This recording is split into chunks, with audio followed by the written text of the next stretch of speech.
From the London 2012 Olympics in Chicago, Illinois, you're watching A Show with Zay Frank.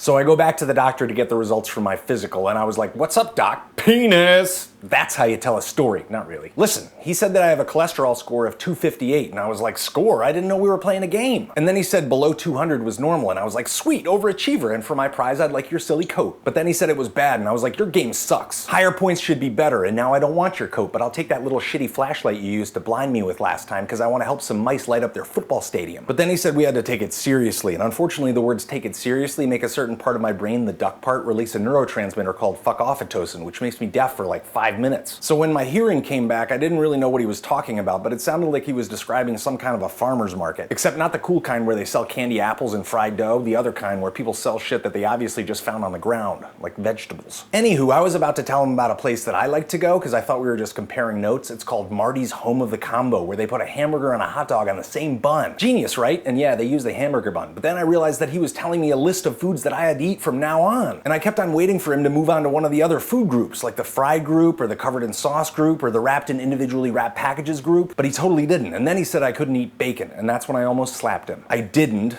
mainly because Mean Nurse was right outside the door, and as a rule I don't mess with people who seem to make a habit out of collecting human blood. So at that point I said, "Why do I have to eat the stuff on this list again?" And he said, "Otherwise in 20 years you'll die." And that took some math, which was embarrassing because at first I divided by 20 and suddenly thought I was already dead and in lower heaven. Lower heaven is where you go when you've been mostly good, but have at some point left a shitty anonymous comment. So most of us end up there. From what I understand, lower heaven is pretty much just like here, except avocados are always ripe. And there's something different about ceiling fans, but I forget what. And you always get a customer service rep on the first try. That's why sometimes I call Delta to get placed on hold so I can make sure that I'm not dead. So this doctor, he is actually a doctor, those weren't quotes, it's my hand bunny. See? He said that I have 2 months to get my cholesterol down or else I have to take drugs, and I don't even get to choose which kind. So I said, okay, I'll do it, and I took his stupid list of things to eat. But when I got outside, I realized that I was a little bit sad and hungry.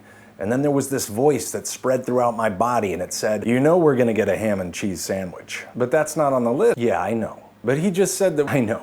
But we're gonna have a ham and cheese sandwich. And the weird thing was that I kind of felt good. I felt good and alive and not dying in 20 years, and my fuck-off-oxytocin was flowing, and I started walking directly towards that ham and cheese sandwich. But then I said, I really should be doing this list thing. And it said, I know, but now that we know, we can start tomorrow. We can take it seriously tomorrow.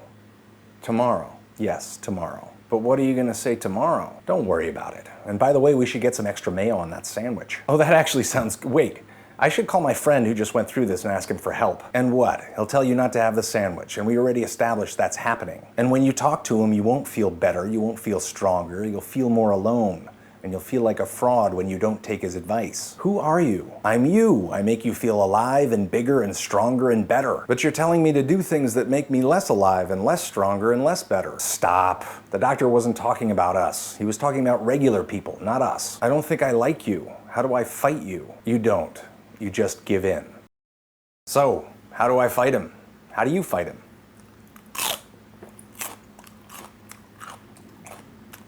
Bye-bye, it's the bye-bye song. Bye-bye, it's the bye-bye song.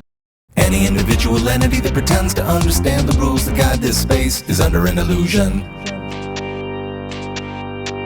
Any individual entity that pretends to understand the rules that guide this space is under an illusion.